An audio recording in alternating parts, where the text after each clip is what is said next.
అపోస్తలుడైన పౌలు గారు తిమోతికి రాసినటువంటి రెండో పత్రిక 3వ అధ్యాయములో మొదటి వచనము నుండి 2 వచనాలు మనం చదువుకుందాం.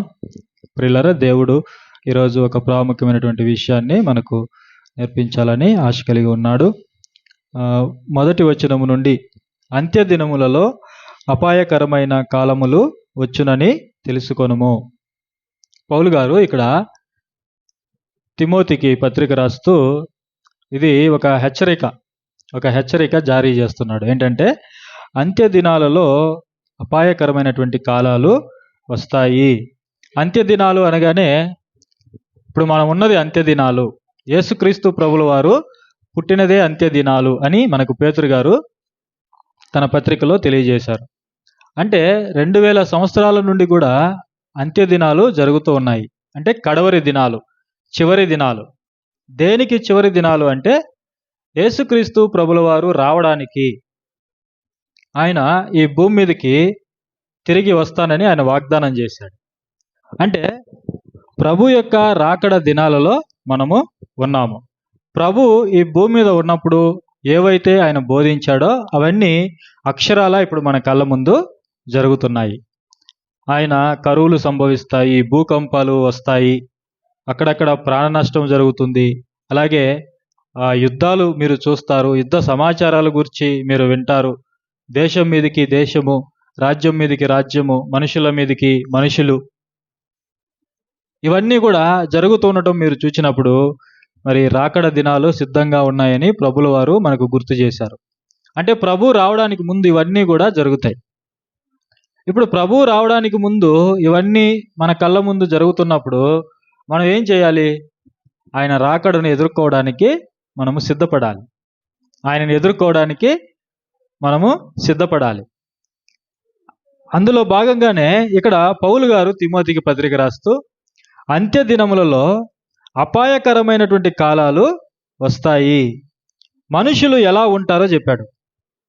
ఈ కడవరి దినాల్లో, అంత్య దినాల్లో మనుషులు వాళ్ళ యొక్క ప్రవర్తన, వారి యొక్క క్రియలు, వారి యొక్క నడతలు ఎలా ఉంటాయో పౌలు గారు ఇక్కడ చెప్తున్నారు. ఎందుకు ఇక్కడ చెప్తున్నారంటే, ఇలాంటి కార్యక్రమాలు చేస్తున్న వారిలో మనం ఉన్నామో లేదో అని మనల్ని మనం పరీక్షించుకొని, ఒకవేళ ఉంటే అందులో నుంచి మనం బయటికి రావాలి.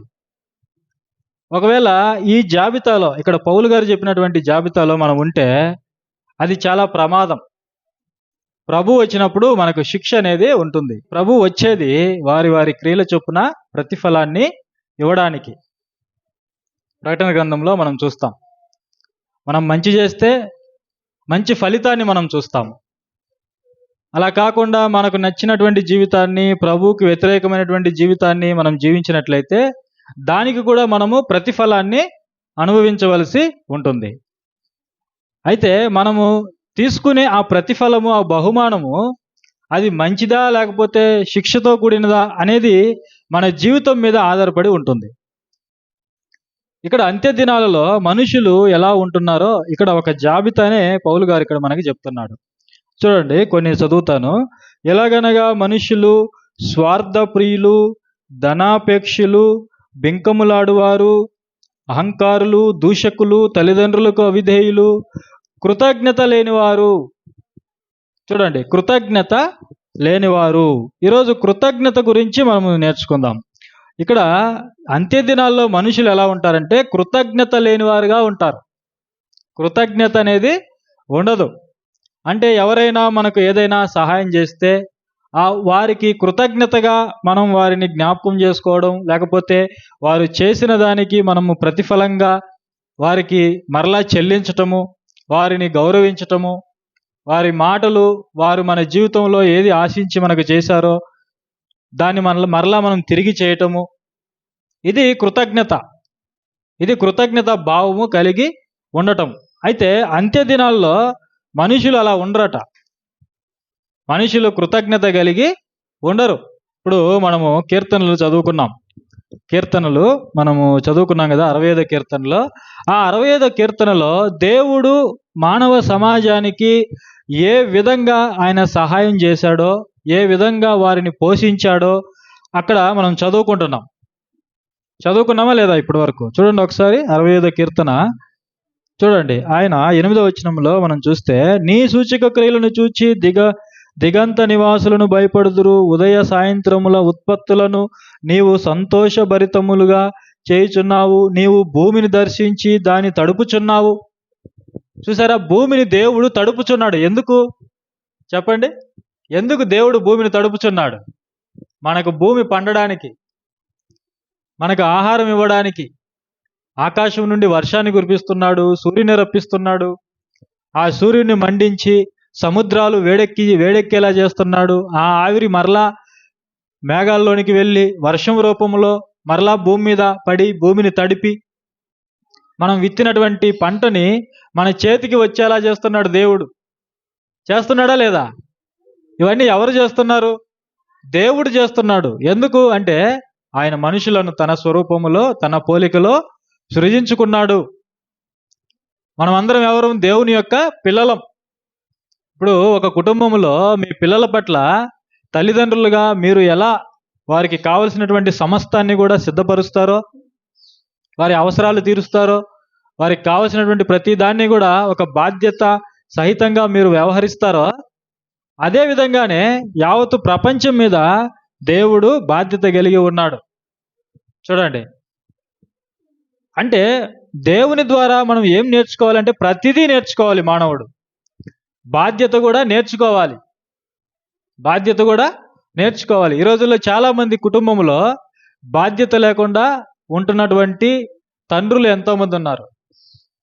ఎక్కువ శాతం తండ్రులు ఉంటున్నారు లోకానికి అలవాటు పడి, మద్యానికి అలవాటు పడి, వ్యసనాలకు అలవాటు పడి, లేకపోతే చెడు తిరుగుళ్ళకు అలవాటు పడి, పిల్లలను పట్టించుకోకుండా, వారి కొరకు కష్టపడి పని చేయకుండా, వారి కొరకు సంపాదించకుండా, వారికి కావలసిన వాటిని మరి సమకూర్చకుండా, వారిని రోడ్ల మీద విడిచిపెట్టిన వారు, వారిని అనాథలుగా, తల్లిదండ్రులు ఉన్న అనాథలుగా విడిచిపెట్టిన వాళ్ళు చాలామంది కూడా ఉంటున్నారు సమాజంలో.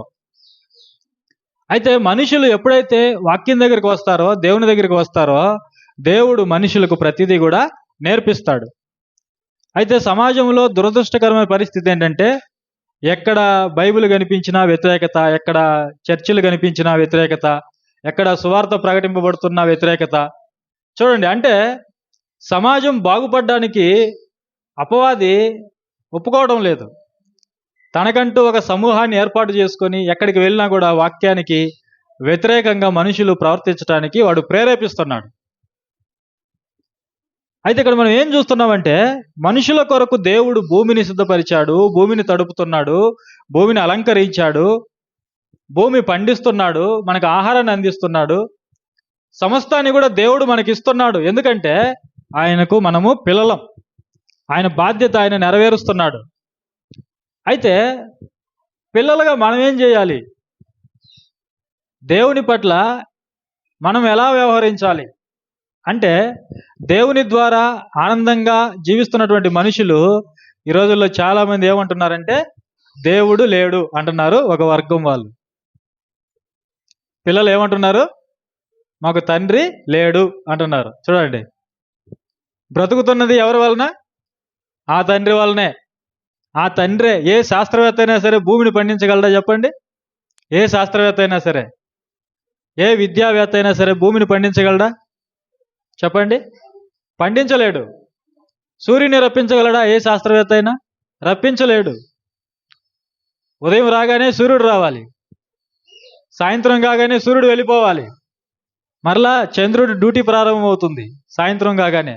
ఆ డ్యూటీలన్నీ ఎవరు నియమించారు వాటికి చెప్పండి? ఎవరు నియమించారు? దేవుడు లేడని అంత ఈజీగా చెప్పేస్తున్నాం కదా మనం. మరి ఈ రూల్స్ అన్ని ఎవరు పెట్టారు? ఈ కట్టడలన్నీ ఎవరు పెట్టారు? మనం ఒక కంపెనీలో పనిచేస్తున్నాం, మనకి టైమింగ్స్ ఉంటాయి. పలానా టైంకి వెళ్ళాలి, పలానా టైంకి మన డ్యూటీ అయిపోతుంది. ఎవరు పెట్టారు ఆ టైమింగ్స్? అంటే ఆ కంపెనీ యాజమాన్యం పెట్టింది. అవునా కదా? అంటే ఒక రూల్స్. కుటుంబంలో రూల్స్ ఉంటాయి, పిల్లలకి రూల్స్ ఉంటాయి. తల్లిదండ్రులు పిల్లలకి పద్ధతులు నేర్పిస్తారు. నేర్పిస్తారా? నేర్పించరా? నేర్పిస్తారు. ఒకవేళ నేర్పించకపోతే పిల్లలు ఎలా ఉంటారు? అస్తవ్యస్తంగా ఉంటారు. ఒక పద్ధతి ఉండదు, ఒక క్రమం అనేది ఉండదు, ఒక మంచి మర్యాద అనేది ఉండదు. పలానా పిల్లలండి చాలా మంచి వాళ్ళండి అని అంటారు. ఎందుకు వచ్చింది వారికి ఆ మంచి? పలానా పిల్లలండి మంచి పద్ధతి కలిగిన వారండి మంచి మర్యాదస్తులండి అంటారు.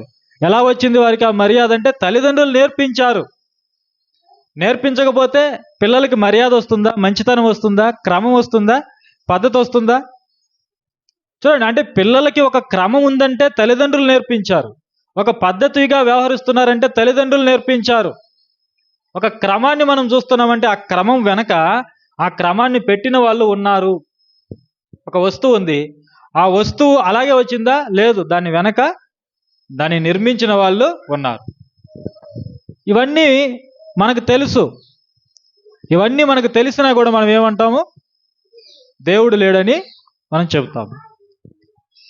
వీళ్ళందరూ ఎవరంటే దేవుని పిల్లలు, దేవుని ద్వారా ఈ ప్రకృతిని అనుభవిస్తున్న వాళ్ళే. చూడండి, అంటే మనుషులకు కృతజ్ఞత ఉందా? కనీసం తెలుసుకోవాలి అనే ఆశ ఉందా మనుషులకి దేవుడి గురించి? ఎవరై ఉంటారు దేవుడు? దేవుడు ఉన్నాడని మనకు తెలియజేయడానికి దేవుడు ప్రకృతిలో ఎన్నో సాక్ష్యాలు పెట్టాడు. ఈ ప్రకృతిని ఒకసారి మనం ఆలోచించినా కూడా దేవుడు ఉన్నాడని అర్థమవుతుంది మనకి. బైబిల్ దగ్గరికి వస్తే ఆ దేవుడు ఎవరో మనకు అర్థమవుతుంది. ఈ ప్రకృతిని చూస్తే దేవుడు ఉన్నాడని మనకు తెలిసిపోతుంది. అది ఎవరు మనకు బోధించాల్సిన అవసరం లేదు. ఈ ప్రకృతిని, అందులో ఉన్నటువంటి వస్తువులని, వాటి యొక్క క్రమాన్ని, వాటి యొక్క కాలాలని మనం ఆలోచన చేస్తే ఖచ్చితంగా వీటి వెనకాల దేవుడు ఉన్నాడు అని మనకు అర్థమవుతుంది. అందుకే కదా సూర్యుడు తన టయానికి వస్తున్నాడు, చంద్రుడు తన టయానికి వస్తున్నాడు, రాత్రి అవుతుంది, పగలవుతుంది, ఋతువులు మారుతున్నాయి, వర్షాకాలం, ఎండాకాలం, శీతాకాలం, చూడండి కాలాలు మారుతున్నాయి. ప్రతి సంవత్సరం కూడా ఇదే కాలాలు మనం చూస్తూ ఉంటాం. ఇవన్నీ జరుగుతున్నప్పుడు వీటి వెనకాల ఎవరో ఉన్నారు, వీటిని నడిపించే సృష్టికర్త ఉన్నాడని మనకి ఈజీగా అర్థమవుతుంది. అయినా సరే మనుషులు ఒప్పుకోవడం లేదు. ఎందుకు? ఒకవేళ దేవుడు ఉన్నాడని ఒప్పుకుంటే మనుషులు వీళ్ళను పొగడము మానేస్తారు. అవునా కదా? ఆలోచన చేయండి. యేసు ప్రభు మీద ఎందుకు పగబట్టారు ఆ రోజుల్లో ప్రజలు?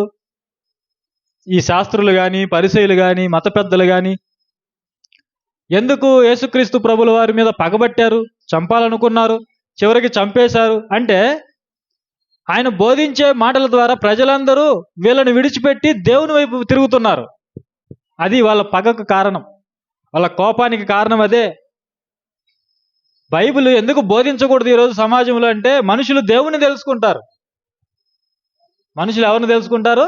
దేవుణ్ణి తెలుసుకుంటారు, దేవుని యొద్దకు వస్తారు, వాళ్ళ జీవితాలు మార్చుకుంటారు, మంచివారిగా బ్రతుకుతారు, గొప్పవారిగా జీవిస్తారు అనే ఉద్దేశంతో వారు బైబిల్ ప్రకటింపబడకుండా బైబిల్ మీద పగతోనూ కోపముతోనూ వాళ్ళు రగిలిపోతూ ఉండడం మనం చూస్తున్నాం.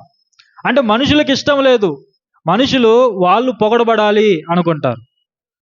మనుషులందరూ శాస్త్రవేత్తల్ని పొగడాలనుకుంటారు, ధనవంతుల్ని పొగడాలనుకుంటారు. అవునా కదా?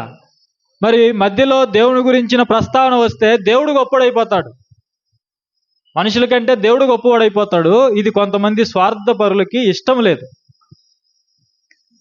అందుకే దేవుడు లేడని వాళ్ళు చెబుతారు. అయితే ఇక్కడ మనం ఏం చూస్తున్నాము?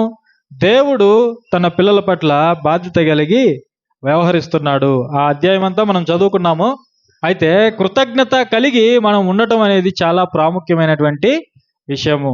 యథార్థత కలిగి మనం ఉండాలి, నిజాయితీ కలిగి మనము ఉండాలి, దేవుడికి మనము కృతజ్ఞత కలిగి ఉండాలి.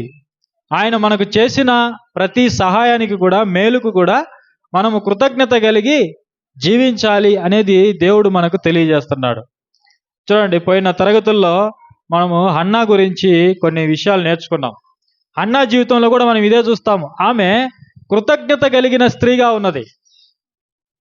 హన్నా తన జీవితంలో దేవునికి కృతజ్ఞతా భావాన్ని కలిగి దేవునికి ఇచ్చినటువంటి మాటని నెరవేర్చుకున్నటువంటి స్త్రీగా మనము చూస్తాం. ఆమె దేవుని సన్నిధికి వెళ్ళింది, వేదనతో వెళ్ళింది, బాధతో వెళ్ళింది. దేని కొరకు వెళ్ళింది దేవుని సన్నిధికి? చెప్పండి. దేని కొరకు వెళ్ళింది? దేవునికి ప్రార్థన చేస్తూ దేవుని ఏమడిగింది? ఒక బిడ్డని అడిగింది, మగ బిడ్డని అడిగింది. ఎందుకంటే ఆమెకు పిల్లలు లేరు. ఆమె వైరియకు పెనిన్నా ప్రతిరోజు బాధ పెడుతుంది, ప్రతిరోజు విసిగిస్తూ కోపాన్ని రగిలిస్తుంది, కోపాన్ని పుట్టిస్తుంది. ఇలాంటి పరిస్థితుల్లో నలిగినటువంటి హృదయముతో, విరిగిన మనసుతో దేవుని సన్నిధికి వెళ్ళి దేవుని సన్నిధిలో కన్నీళ్లు గార్చింది. దేవుని సన్నిధిలో మొరపెట్టుకున్నది. దేవుని సన్నిధిలో ఏడ్చింది అని వ్రాయబడింది. ఆమె దేవుని సన్నిధిలో ఏడ్చింది, ఎందుకంటే ఆమెకు వచ్చినటువంటి కష్టము అలాంటిది. అయితే దేవుడు ఏం చేశాడు చెప్పండి? దేవుడు ఏం చేశాడు? ఆమె కన్నీళ్లు చూశాడు, ఆమె కష్టాన్ని చూశాడు, ఆమె హృదయాన్ని చూశాడు, ఆమె హృదయంలో ఉన్నటువంటి ఆశను చూశాడు, ఆ వేదనను చూశాడు, ఆమె యొక్క కోరికను దేవుడు అక్కడ తీర్చాడు. ఒక మాట చదువుకుందాం చూడండి, 1 సమూయేలు గ్రంథం. దేవుడు ఆమెకు ఏమని వాగ్దానం చేశాడో చూడండి. దేవుడు నమ్మదగిన వాడుగా మనకి చరిత్రలో కనిపిస్తూ ఉంటాడు. దేవుడు నమ్మదగినవాడు, ఆయన మనకు చాలిన దేవుడు. 1 సమూయేలు గ్రంథంలో ఆమె దేవుని సన్నిధిలో ప్రార్థిస్తూ ఉన్నప్పుడు చూడండి, 17వ వచనంలో, అంతటా ఏలి నీవు క్షేమముగా వెళ్ళుము. ఇక్కడ దైవజనుడు మాట్లాడుతున్నాడు. ఏలి, యాజకుడు ఏలి, ఏలియా కాదు. కొంతమంది ఏలియా అనుకుంటారు, ఈయన ఏలియా కాదు, ఏలి. ఈ ఏలి యాజకుడు, దైవ సేవకుడుగా ఉన్నాడు. హన్నా తల్లి ప్రార్థిస్తున్నప్పుడు ఆమెను అపార్థం చేసుకున్నాడు. ఈమె మత్తురాలై మద్యం దాగి వచ్చి ఇక్కడ ప్రార్థన చేస్తుందని అనుకున్నాడు మొదట్లో. అయితే తర్వాత ఆమె ఆత్మలో ప్రార్థన చేస్తుందని తెలుసుకున్న తర్వాత, వేదనతో బాధతో ప్రార్థన చేస్తుందని తెలుసుకున్న తర్వాత ఆమెతో మాట్లాడుతున్నటువంటి మాట, నీవు క్షేమముగా వెళ్ళుము, ఇశ్రాయేలు దేవునితో నీవు చేసుకొనిన మనవిని ఆయన దయచేయునుగాక అని ఆమెతో చెప్పగా. చూడండి, ఇక్కడ ఏలి చెప్తున్నాడు, అమ్మ నీవేదైతే దేవునితో మనవి చేసుకున్నావో ఆ మనవిని దేవుడు నీకు దయచేయునుగాక అంటున్నాడు. అంటే ఇక్కడ దేవుని స్వభావం ఏంటి చెప్పండి? ఆయన సన్నిధికి వచ్చి మనము ఏది వేడుకున్నా కూడా ఆయన మనకు సహాయం చేసేవాడుగా ఉన్నాడు. ఉన్నాడా లేదా? సహాయము చేసేవాడుగా ఉన్నాడు. ఆయన మన కన్నీళ్లను చూసేవాడుగా ఉన్నాడు, మన బాధను చూసేవాడుగా ఉన్నాడు, మనలను లక్ష్య పెట్టేవాడుగా ఉన్నాడు, ఆయన మనల్ని పట్టించుకునేవాడుగా ఉన్నాడు. మనము వేదనలో బాధలో ఉన్నప్పుడు మనుషులు మనల్ని పట్టించుకుంటారా? చాలామంది మనల్ని పట్టించుకోరు. నిర్దాక్షిణ్యంగా మనల్ని బయటికి గెంటేస్తారు. ఆలోచన చేయండి ఒకసారి. కఠినంగా వ్యవహరిస్తారు, పట్టించుకోరు. అయితే మన దేవుడు అలాంటి వాడు కానే కాదు. దేవుడు మనల్ని త్రోసివేసేవాడు కాదు. దేవుడు మన యందు లక్ష్యం ఉంచేవాడు. ఇశ్రాయేలీలు 400 ఏండ్లు ఫరో క్రింద ఐగుప్తులో బానిసలుగా మగ్గిపోయారు. ఆ ఫరో, ఐగుప్తీయులు కఠినమైనటువంటి పనులను వారి చేత చేయించారు. వారి ప్రాణాలను విసిగించారట. వాళ్ళు కఠినమైనటువంటి పని చేయించుకొని వారికి స్వతంత్రత లేకుండా బానిసత్వంలో వారిని ఉంచి అత్యంత క్రూరంగా వారి పట్ల వ్యవహరించారు. అలాంటి సందర్భాల్లో ఆ బాధ, ఆ కఠినమైన దాస్యాన్ని, ఆ వేదనని తట్టుకోలేక వాళ్ళు దేవునికి మొరపెడితే దేవుడు వారిని చూచాడని రాయబడింది. దేవుడు వారిని లక్ష్య పెట్టాడు అని రాయబడింది. అప్పుడు దేవుడు అబ్రహాము, ఇస్సాకు, యాకోబులకు చేసినటువంటి వాగ్దానాన్ని జ్ఞాపకం చేసుకొని వారి యొద్దకు మోషేను పంపించాడు వారిని విడిపించటానికి. అంటే దేవుడు ఎలాంటి వాడుగా ఉన్నాడు? ఆయన చేసినటువంటి వాగ్దానాన్ని నెరవేర్చుకునేవాడు. ఆయన మాట తప్పేవాడు కాదు. ఆయన ఇచ్చినటువంటి మాట ఏదైతే ఉందో దాన్ని ఆయన నిలబెట్టుకుంటాడు. ఈ రోజుల్లో మనం చాలామంది వాగ్దానాలు చేస్తాం కానీ దాన్ని నిలబెట్టుకోం. మనం వాగ్దానాలు చేస్తాం, అయితే ఆ వాగ్దానాల్ని మనం నిలబెట్టుకోము. దేవుడు ఏం కోరుకుంటున్నాడు మన జీవితంలో? కృతజ్ఞత కలిగిన వారుగా ఉండాలి. అంటే మనము మాట మీద నిలబడేవారుగా ఉండాలి. మనం ఇచ్చినటువంటి వాగ్దానాన్ని నిలబెట్టుకునే వారముగా మనం ఉండాలి. దేవుడు అలాగే ఉన్నాడు ప్రజల పట్ల. అబ్రహాముకి దేవుడు వాగ్దానం చేశాడు, ఇదిగో నీ పిల్లల్ని తిరిగి ఈ దేశానికి, ఈ భూమికి రప్పిస్తాను, తిరిగి రప్పిస్తాను. చూడండి, ఆ మాట చూద్దాం. ఆదికాండము 15వ అధ్యాయము మనం చూస్తే 12వ వచనం చూడండి. ప్రొద్దుగుంకబోయినప్పుడు అబ్రాహామునకు గాఢ నిద్ర పట్టెను. భయంకరమైన కటిక చీకటి అతన్ని కమ్మగా ఆయన, అంటే దేవుడు చెప్తున్నాడు, నీ సంతతి వారు తమది కాని పరదేశమందు నివసించి ఆ దేశపు వారికి దాసులుగా ఉందురు చెప్తున్నాడు. అబ్రాహాముకి భవిష్యత్తు చెప్తున్నాడు దేవుడు. అబ్రాహాముకి దేవుడు వాగ్దానం చేసి, నీ సంతానానికి ఈ భూభాగాన్ని ఇస్తాను, కనాను భూభాగం. ఈరోజు ఇశ్రాయేలు దేశం ఉన్నటువంటి ఆ భూభాగము అబ్రాహాముకి దేవుడు వాగ్దానం చేసినటువంటి భూభాగం. అది నీ పిల్లలకి, నీ సంతానానికి నేను ఇస్తాను. అయితే దీనికంటే ముందు నీ సంతతి వారు తమది కాని పరదేశములో 400 ఏండ్లు బానిసత్వంలో ఉంటారు. వారు 400 ఏండ్లు వీరిని శ్రమ పెట్టుదురు. వీరు ఎవరికి దాసులవుదురో ఆ జనమునకు నేనే తీర్పు తీర్చుదును. తర్వాత వారు మిక్కిలి ఆస్తితో బయలుదేరి వచ్చెదరు.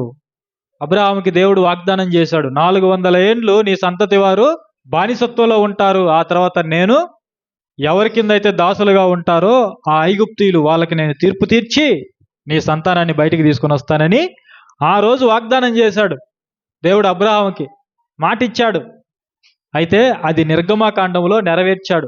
నిర్గమాకాండం 2వ అధ్యాయములో 23 నుంచి, అలాగున అనేక దినములు జరిగిన మీదట ఐగుప్తు రాజు చనిపోయెను. ఇశ్రాయేలీయులు తాము చేయుచున్న వెట్టి పనులను బట్టి నిట్టూర్పులు విడుచుచు మొరపెట్టుచుండగా తమ వెట్టి పనులను బట్టి వారు పెట్టిన మొర దేవుని యొద్దకు చేరెను.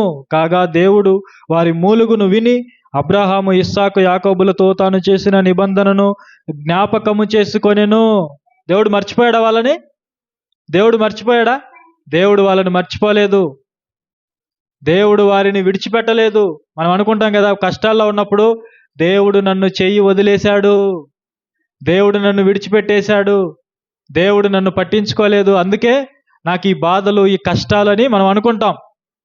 అలా ఎప్పుడు కూడా మనం అనుకోకూడదు. మనం అనుకుంటే మనకు వాక్యం సరిగా తెలియలేదు, దేవుడు మనకు అర్థం కాలేదు, మన దేవుని యొక్క మనసును మనం తెలుసుకోలేదు.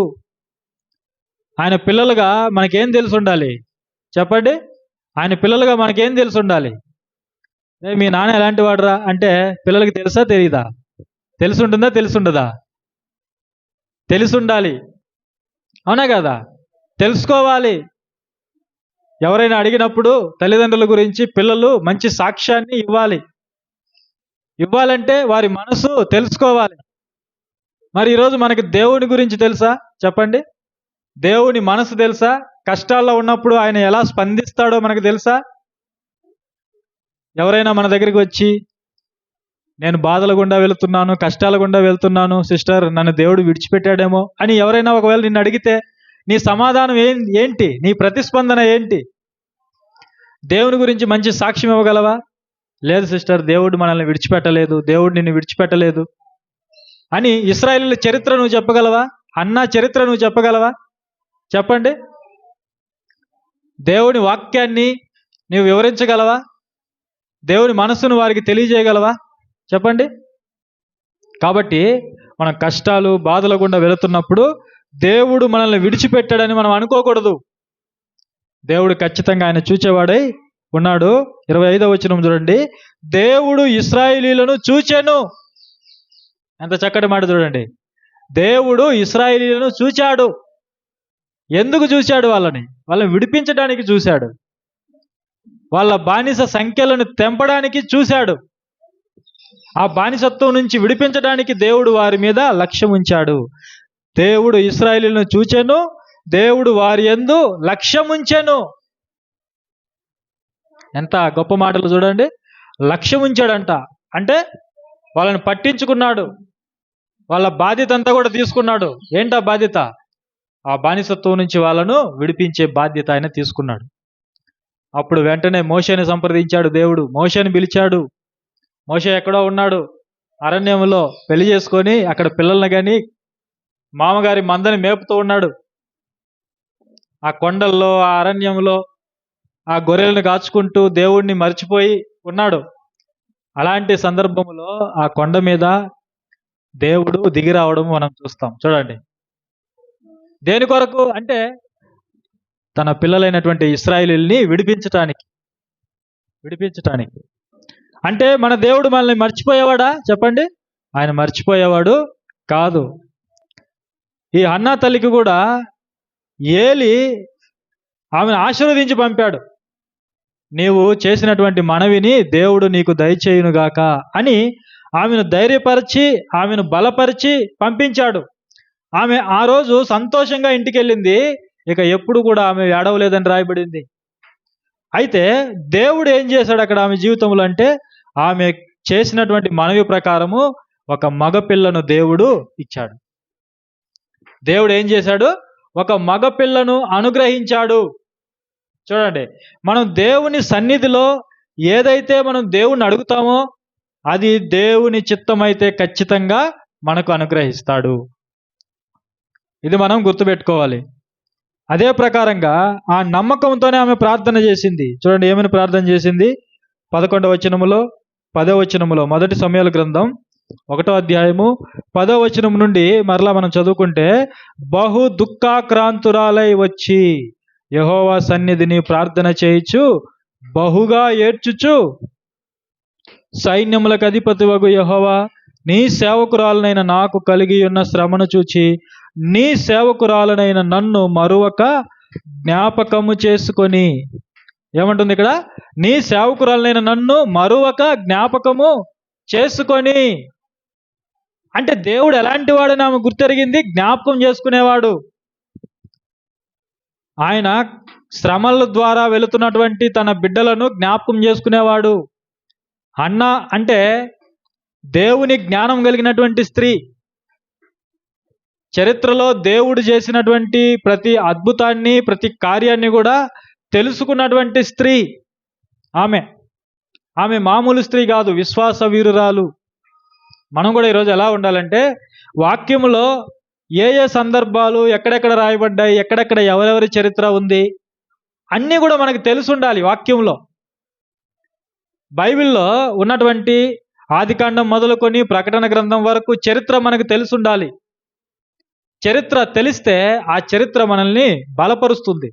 ఆ చరిత్రలో దేవుడు తన ప్రజలకు ఏ విధంగా సహాయపడ్డాడు, ఏ విధంగా వారిని బలపరిచాడు, ఏ విధంగా వారిని తప్పించాడు, ఏ విధంగా వారిని కాపాడాడు, ఇవన్నీ మనం చదువుకున్నప్పుడు మనకు కూడా ధైర్యం వస్తుంది. అవునా కదా? ఆ చరిత్ర మనల్ని కూడా ధైర్యపరుస్తుంది, దేవుని వైపు నడిపిస్తుంది.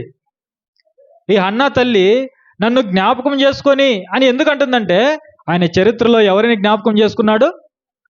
ఎవరిని జ్ఞాపకం చేసుకున్నాడు? అబ్రహాముని జ్ఞాపకం చేసుకున్నాడు, ఇశ్రాయేలీయుల్ని జ్ఞాపకం చేసుకున్నాడు, ఇంకా ఎవరిని జ్ఞాపకం చేసుకున్నాడు? హాగరుని జ్ఞాపకం చేసుకున్నాడు, శారా తల్లిని జ్ఞాపకం చేసుకున్నాడు, ఎందరినో జ్ఞాపకం చేసుకున్నాడు. తన పిల్లలను, తన భక్తులను, వారి కష్టాల్లో వారిని జ్ఞాపకం చేసుకొని వారిని తప్పించినటువంటి సందర్భాలు అన్నా తల్లికి తెలుసు. అందుకే సైన్యములకు అధిపతివగు యెహోవా, నీవు ఎలాంటి వాడవంటే నీవు జ్ఞాపకం చేసుకునేవాడివి. నీ బిడ్డలు శ్రమల ద్వారా వెళుతున్నప్పుడు, కష్టాల్లో ఉన్నప్పుడు వారి శ్రమను చూసి, వారి కన్నీళ్లను చూసి నీవు జ్ఞాపకం చేసుకునే దేవుడవు అని చెప్తుంది. చూడండి, నీవు జ్ఞాపకము చేసుకొని నీ సేవకురాలైన నాకు మగపిల్లను దయచేసిన ఎడల, మగపిల్లను దయచేసిన ఎడల వాడు బ్రతుకు దినములన్నిటను నేను వానిని యెహోవానగు నీకు అప్పగింతునని మ్రొక్కుబడి చేసుకొనెను. చూడండి, ఒక మ్రొక్కుబడి చేసుకుంది. ఇక్కడ ప్రార్థనలో మ్రొక్కుబడి చేసుకుంది. అంటే దేవునికి ఒక మాట ఇచ్చింది. దేవా, నీవు గనుక నాకు ఒక మగపిల్లని ఇస్తే, అనుగ్రహిస్తే, ఆ బిడ్డ బ్రతుకు దినములన్నింటను నీకే వాడిని అప్పగిస్తాను. ఇప్పుడు దేవునికి మాట ఇచ్చింది. దేవుడు ఆమెకు మాట ఇచ్చాడు. హన్నా తల్లికి తాను చెప్పినట్లుగానే ఆమె కన్నీళ్లు చూసి, ఆమె ప్రార్థన విని, ఆమె శ్రమను చూసి ఆమెకు ఒక చక్కటి మగపిల్లను దయచేశాడు. అయితే ఇక్కడ మనం తెలుసుకోవాల్సింది, నేర్చుకోవాల్సింది ఏంటంటే, దేవుడు ఇచ్చినటువంటి మాటని తన పిల్లల పట్ల నెరవేర్చుకున్నాడు.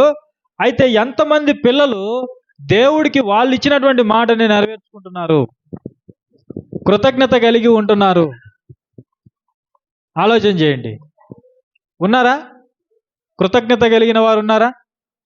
దేవా, నాకు ఒక మంచి ఉద్యోగం కావాలి, ఒక మంచి ఉద్యోగం వస్తే నీ సేవలో నేను ఉంటాను, లేకపోతే నీ సేవ కొరకు నేను సహాయపడతాను, నీ మార్గములో నేను ఉంటాను అని దేవునికి మాట ఇచ్చిన వాళ్ళు ఎంతోమంది ఉంటారు. అయితే నిలబడిన వాళ్ళు ఎంతమంది ఉంటారు చెప్పండి? నిలబడిన వాళ్ళు ఎంతమంది ఉంటారు? దేవుడు ధనం ఇచ్చాడు, లేదా దేవుడు ఉద్యోగం ఇచ్చాడు, దేవుడు అధికారం ఇచ్చాడు, లేకపోతే మంచి చదువు ఇచ్చాడు, మంచి జ్ఞానం ఇచ్చాడు, మంచి ఆలోచన ఇచ్చాడు, మంచి తలాంతులు ఇచ్చాడు, మంచి పరిస్థితి ఇచ్చాడు. ఈ పరిస్థితులను బట్టి దేవునికి మనం కృతజ్ఞత కలిగి ఉన్నామా అనేది మనల్ని మనము పరిశీలన చేసుకోవాలి. ఒకవేళ దేవునికి కృతజ్ఞత కలిగి మనం లేనట్లయితే మనము ఎవరి జాబితాలో ఉన్నామో అంత్య దినములలో అపాయకరమైనటువంటి కాలములు వచ్చును. మనుషులు కృతజ్ఞత లేనివారుగా ఉన్నారు. మనుషులు కృతజ్ఞత లేనివారుగా ఉన్నారు. వారి జాబితాలోకి మనం వెళ్ళిపోతాం. ఈరోజు చాలామంది క్రైస్తవులు దేవుని కొరకు వాగ్దానాలు చేస్తారు, కానీ మర్చిపోతారు, తర్వాత వాటిని నెరవేర్చరు. ఒకవేళ మనకు నెరవేర్చే సామర్థ్యం లేనప్పుడు దేవునికి మాట ఇవ్వకూడదని సొలొమోను గారు మనల్ని హెచ్చరించారు. ఒకవేళ మనం ఇచ్చిన మాటని నెరవేర్చలేకపోతే దేవునికి మాట ఇవ్వకూడదు. ఇచ్చామంటే దాన్ని ఏం చేయాలి? మనం నెరవేర్చాలి. అవునా కదా? దేవుడు అదే చెప్తున్నాడు. చూడండి, ఒక మంచి మాట చూసుకుందాం. కీర్తనలు 15వ కీర్తన ఒకసారి మనం చదువుకుంటే, నేను చదువుతాను చూడండి. 15వ కీర్తన, దావీదు కీర్తన. యెహోవా నీ గుడారములో అతిథిగా ఉండదగిన వాడెవడు? నీ పరిశుద్ధ పర్వతం మీద నివసింపదగిన వాడెవడు? యథార్థమైన ప్రవర్తన కలిగి నీతిని అనుసరించుచు హృదయపూర్వకముగా నిజము పలుకువాడే. అట్టివాడు నాలుకతో కొండెములాడడు, తన చెలికానికి కీడు చేయడు, తన పొరుగువాని మీద నిందమోపడు. అతని దృష్టికి నీచుడు అసహ్యుడు. అతడు యెహోవా యందు భయభక్తులు గలవారిని సన్మానించును. అతడు ప్రమాణము చేయగా నష్టము కలిగినను మాట తప్పడు. చూడండి, యథార్థముగా ప్రవర్తించేవాడు దేవుని సన్నిధిలో ఎలా ఉంటాడంటే, చూడండి, అతడు ప్రమాణము చేయగా నష్టము కలిగినను మాట తప్పడు. ఇలా ఉండాలి. మనం మాట ఇచ్చామంటే మనకు ఎంత నష్టం కలిగినా కూడా దాన్ని మనము నెరవేర్చే వాళ్ళుగా ఉండాలి. ఆ నష్టం ఏదైతే ఉందో తిరిగి దాన్ని దేవుడు పూరిస్తాడు. ఆ నష్టాన్ని దేవుడు తిరిగి మనకు రెట్టింపు ఆశీర్వాదాన్ని దేవుడు అనుగ్రహిస్తాడు. అయితే ఈ రోజుల్లో మనం చాలామంది ఆ నష్టాన్ని జ్ఞాపకం చేసుకొని ఆ మాట మీద నిలబడకుండా ఉంటారు చాలామంది. తద్వారా ఏం జరుగుతుందంటే దేవుడిచ్చే ఆశీర్వాదాన్ని కోల్పోతారు. దేవుడిచ్చే ఆశీర్వాదాన్ని కోల్పోతారు. యోబు జీవితంలో ఆయన సమస్తాన్ని నష్టపరుచుకున్నాడు. ఆయనకి నష్టం జరిగింది. పిల్లలు చనిపోయారు, ఆస్తి పోయింది, అనారోగ్యం వచ్చేసింది, చిల్లపెంకులతో శరీరాన్ని అంతటిని కూడా గోక్కుంటున్నాడు. ఆయన పరిస్థితి అంత దయనీయంగా మారిపోయింది. అయినా సరే దేవుణ్ణి ఆయన దూషించలేదు. దేవుణ్ణి దూషించలేదు. పైగా ఏమన్నాడు? యెహోవా ఇచ్చెను, యెహోవా తీసుకొని పోయాను. నష్టాన్ని అనుభవించాడు దేవుని కొరకు. ఆ పరీక్షలో విశ్వాసాన్ని నిలబెట్టుకోవడానికి నష్టాన్ని సవిచూశాడు. అయితే చివరికి మనము యోబు గ్రంథం చివరిలో మనం చూస్తే తనకు ముందు ఉన్న దానికంటే రెట్టింపు ఆశీర్వాదాన్ని యోబుకు దేవుడు అనుగ్రహించాడు. ఆ స్థాయికి మనం చేరుకోవాలంటే ఇప్పుడు మనం ఇచ్చినటువంటి ఈ మాటని నెరవేర్చుకోవాలి. మాటని నెరవేర్చుకోవాలి. అన్నా తల్లి ఏం చేసింది? దేవునికి మాట ఇచ్చింది. నీవు నాకు ఒక మగపిల్లనిస్తే తిరిగి నీ సన్నిధిలోనే ఇస్తాను, వాడు బ్రతుకు దినములన్నీ నీకు ప్రతిష్ఠిస్తాను అని మాట ఇచ్చింది. అయితే ఆ బిడ్డను తిరిగి దేవుడికి ఇచ్చిందా లేదో చూద్దాం. చూడండి, అదే 1 సమూయేలు గ్రంథం, ముగించుకుందాము. 1 సమూయేలు గ్రంథము 1వ అధ్యాయము 24 నుంచి నేను చదువుతాను. పాలు మాన్పించిన తర్వాత అతడు ఇంకా చిన్నవాడై ఉండగా ఆమె ఆ బాలుని ఎత్తుకొని 3 కోడెలను, తూమెడు పిండును, ద్రాక్షరసపు తిత్తిని తీసుకొని షిలోహులోని మందిరమునకు వచ్చెను. వారు ఒక కోడెను వధించి పిల్లవానిని ఏలీ యొద్దకు తీసుకొని వచ్చినప్పుడు ఆమె అతనితో ఇట్లనెను, నా ఏలినవాడా, నా ఏలినవాని ప్రాణముతోడు నీ యొద్ద నిలిచి యెహోవాను ప్రార్థన చేసిన స్త్రీని నేనే. గతాన్ని జ్ఞాపకం చేస్తుంది. తర్వాత ఈ బిడ్డను దయచేయమని యెహోవాతో నేను చేసిన మనవిని ఆయన నాకు అనుగ్రహించెను కాబట్టి నేను ఆ బిడ్డను యెహోవాకు ప్రతిష్ఠించుచున్నాను. తాను బ్రతుకు దినములన్నిటను వాడు యెహోవాకు ప్రతిష్ఠితుడని చెప్పెను. అప్పుడు వాడు యెహోవాకు అక్కడనే మొక్కెను. చూడండి, సమూయేలు చిన్న పిల్లవాడుగా అప్పుడే పాలు మానిపించింది, పాలు తాగడం మానేశాడు. అప్పుడే యెహోవా సన్నిధిలో మొక్కాడు, యెహోవాకు మొక్కాడు. చూడండి, అంటే ఆమె ఏం చేసింది ఇక్కడ? దేవునికి మాట ఇచ్చింది, ఆ మాటని నిలబెట్టుకుంది, ఆ మాటని నిలబెట్టుకుంది. తిరిగి ఒంటరిగా ఇంటికి వెళ్ళింది. ఇప్పుడు మరలా ఆమెకి బిడ్డ ఉన్నాడు అక్కడ? లేరు, ఎవరు లేరు. అంటే కొంత బాధను అనుభవించిందా లేదా? బాధను అనుభవించింది. బాధను అనుభవించినా కూడా దేవుడికి ఇచ్చినటువంటి మాటని ఇక్కడ నెరవేర్చింది. ఆమె జీవితంలో నష్టం జరుగుతుంది. ఇప్పుడు ఇంటికి ఒంటరిగా వెళ్ళింది, అక్కడ బిడ్డ లేడు, బిడ్డతో ఆడుకునే పరిస్థితి లేదు. ఎందుకు ఇక్కడ దేవుని సన్నిధిలో విడిచిపెట్టింది? దేవుడికి ఇచ్చినటువంటి మాటని నిర్లక్ష్యము చేయలేదు. చూడండి, అయితే దేవుడు మరలా ఏం చేశాడు? ఈ సమూయేలే కాదు, తర్వాత హన్నా తల్లికి ఇంకా పిల్లలు కలిగారని మనము చదువుకుంటాం. మరలా పిల్లలు కలిగారు అంటే ఈసారి రెట్టింపు సంతోషం. అవునా కదా? ఒక బిడ్డను దేవుని సన్నిధిలో ఇచ్చింది, అక్కడ మరికొంతమంది పిల్లలు ఆమెకు కలిగారు. దేవుడు ఆమె నష్టాన్ని పూరించాడా లేదా? పూరించాడు. ప్రియులారా, ఈరోజు మనం ఏం నేర్చుకోవాలంటే, దేవుడికి మనం ఏదైతే వాగ్దానం చేశామో దాన్ని దేవుడికి మనం నెరవేర్చాలి. హృదయములో మనం ఏమని దేవునికి వాగ్దానం చేశామో దాన్ని నెరవేర్చుకోవాలి. అది కొంత నష్టాన్ని మనకు కలిగిస్తుంది, ఖచ్చితంగా కొంత బాధను కలిగిస్తుంది. కొంత ధనాన్ని మనం దేవుని సేవకి ఇస్తాను అని మనం అనుకుంటే అది ఇచ్చేటప్పుడు మనకు కొంత బాధ అనిపిస్తుందా లేదా? అనిపిస్తుంది. కొంత నష్టంగా అనిపిస్తుంది. అయితే ఆ నష్టానికి భయపడి నీవు దేవునికి చేసిన వాగ్దానాన్ని మర్చిపోతే దేవుడు మనల్ని ఆశీర్వదించడానికి అవకాశము లేదు. ఒకవేళ నష్టపోయినా నీవు అనుకున్నది దేవునికి నెరవేరిస్తే దేవుడు నీకు రెట్టింపు ఆశీర్వాదాన్ని ఆయన అనుగ్రహిస్తాడు. హన్నా తల్లి జీవితంలో అదే జరిగింది. ఒక బిడ్డని దేవుని సన్నిధిలో విడిచిపెట్టింది, మరికొంతమంది బిడ్డలు ఆమెకు కలిగారు. ఆమె సంతోషాన్ని దేవుడు ఆమె నుండి దూరం చేయలేదు. అయితే దానికంటే ముందు కొంచెం బాధని, నష్టాన్ని ఆమె అనుభవించింది, కష్టాన్ని అనుభవించింది. కాబట్టి మన జీవితంలో ఇది మనం నేర్చుకోవాలి.